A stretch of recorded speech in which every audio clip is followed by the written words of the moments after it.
I went up to Dollar General the other day. Did you ever go in one of those?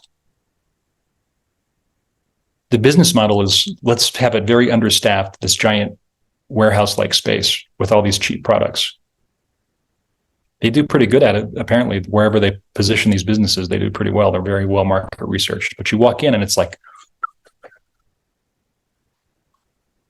there's just nothing in there. And then somebody trundles around the corner. Hello? Do you need anything? Yeah, can I check out? Okay. This lady was like, so when we pulled up, she was out front smoking with some other lady. And you could just tell by her body language, she was complaining about stuff. And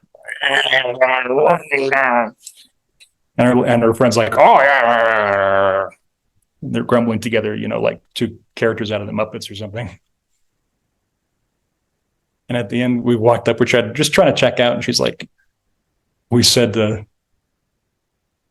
where's the frozen, what do they call them? Popsicles. She's like, we don't have any popsicles because this freezer system went down and they won't repair it. You need to write them. You need to write corporate. Let them know. The whole sector 3, 4, 9, and 4 went down. I'm like, this is none of my business, lady. Please. We're just trying to, get some gum and get out of here.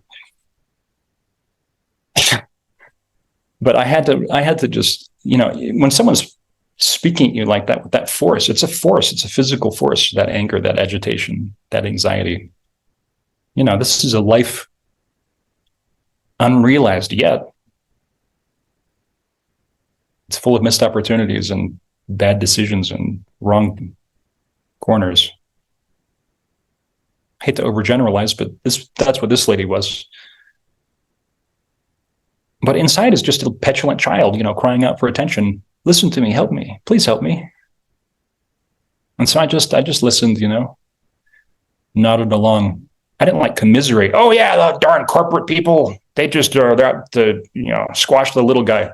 They don't care.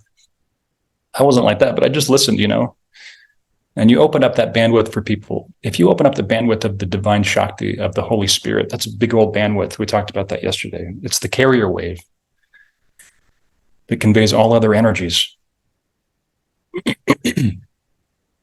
So it's open enough to fit everybody, every jagged frequency of energy, of color that wants to come into that.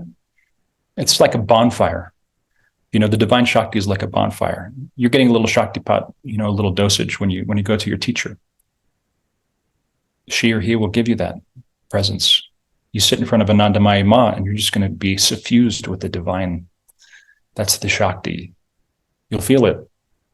It feels like electricity in the system radiating out through the spine, up through the different channels, purifying the nadis, purifying the cells.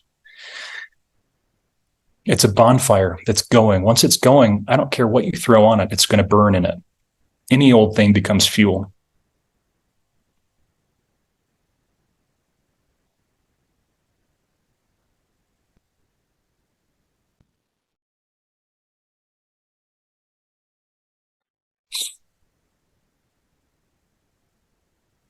So that's what I did. I just opened up that bandwidth as wide as possible.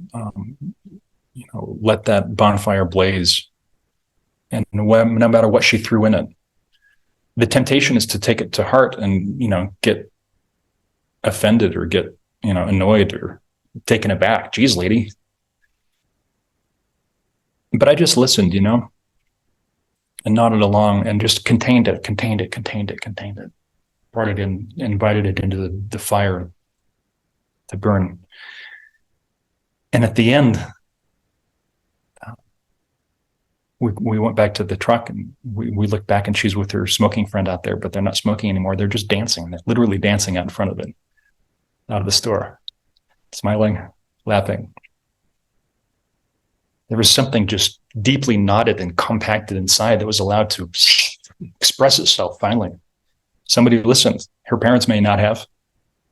Her compatriots, her schoolmates, anybody might not have listened. Her fellow man and woman. If you can listen, that's compassion. That's the purest expression of compassion.